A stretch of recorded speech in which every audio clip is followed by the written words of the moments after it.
الشیطان الرجیم بسم اللہ الرحمن الرحیم ان الذين قالوا ربنا الله ثم استقاموا فلا خوف علیہم ولا هم يحزنون. دیکھو قرآن کریم میں 24ویں پارے میں 26ویں پارے میں اللہ پاک فرماتے ہیں کہ جو لوگ جن لوگوں نے کہا کہ ہمارا رب اللہ ہے، ربنا اللہ، اتنی بات ختم نہیں ہوئی ابھی ہے. دعوت تو بہت کر لیے لوگوں نے کہ ہمارا رب اللہ ہے. پھر آگے قرآن کیا کہتا ہے؟ ثم استقاموا، پھر جم جاوے اس کے اوپر، جم جاوے. اصل یہ اللہ کو رب مان کر جم جانا، کیسی بھی حالت آئے، کیسی بھی لالچ دی جائے، کتنا بھی ڈرایا دھمکایا جائے، بس جم جاؤ. رب یعنی میرا رب یعنی اللہ، بس ربنا اللہ، اللہ ہمارا رب.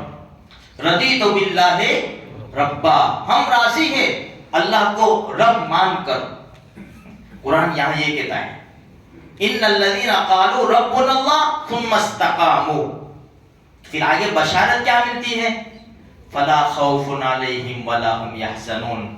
یہ ایسی جماعت ہے، ایسے مقدس لوگ ہیں کہ کتنے بھی حالات آئے ان کو لالچی بھی دی گئی، کرسیوں کی، عہدوں کی، زمین کے ٹکڑوں کی، بہت سی لالچیں دی گئی، روپیے پیسوں کی لالچ دی گئی، لیکن اپنے ایمان کو آنچ نہیں آنے دی.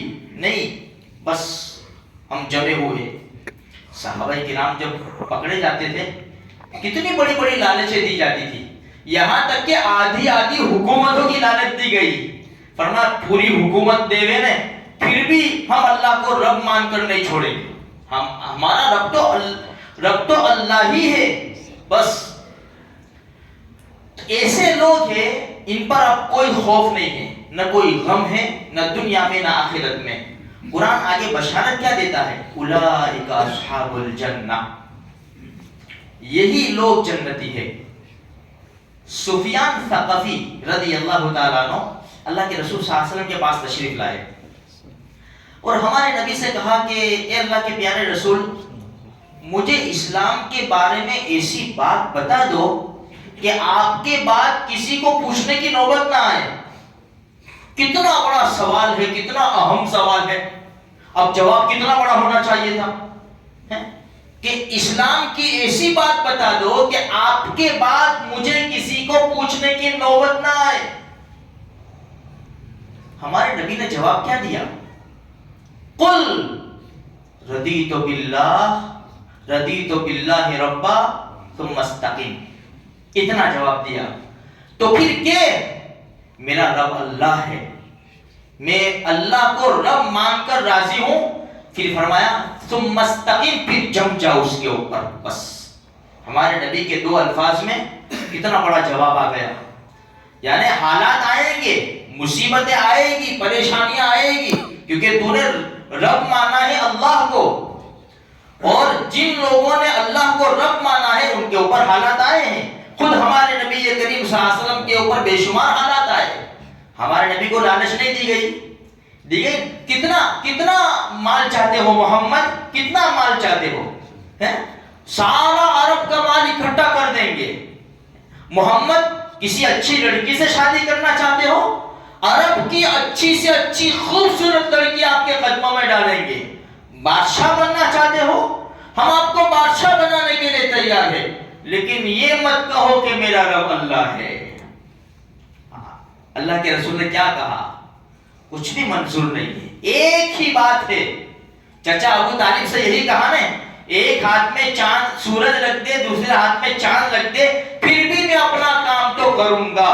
لوگوں سے یہی کہوں گا کہ اللہ کو رب مانو، ایک اللہ کو مانو. تو میرے بھائیوں، اللہ کا بہت بڑا احسان ہے، بغیر مانگے ماں کی گود میں ایمان کی دولت مل گئی. مسلمان کے گھر میں اللہ نے ہم کو بغیر مانگے پیدا کیا ہے، کسی کافر مجوسی مشرک کے گھر میں نہیں ڈالا. میرے بھائیوں، بغیر مانگے اللہ نے مسلمان کے گھر میں ڈال دیا ہے.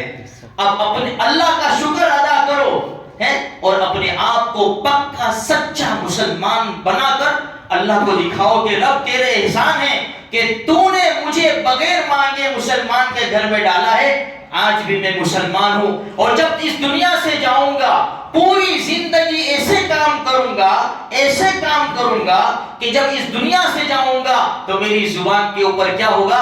اشہد ان لا الہ الا اللہ واشہد ان محمد رسول اللہ۔ تو کام ہمیں ایسے کرنے ہیں۔ کیا لوگ ہمیں کلمہ تلقین کرائے میرے بھائیوں؟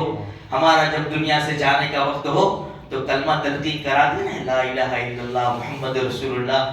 کیا لوگ کلمہ تلقین کرائے، بلکہ ہم اتنی زور سے کلمہ پڑھے کہ لوگ ہمیں دیکھ کر کلمہ پڑھنے لگے، اور لوگ رشک کرنے لگے، رشک کہ موت ہو تو ایسی موت ہو۔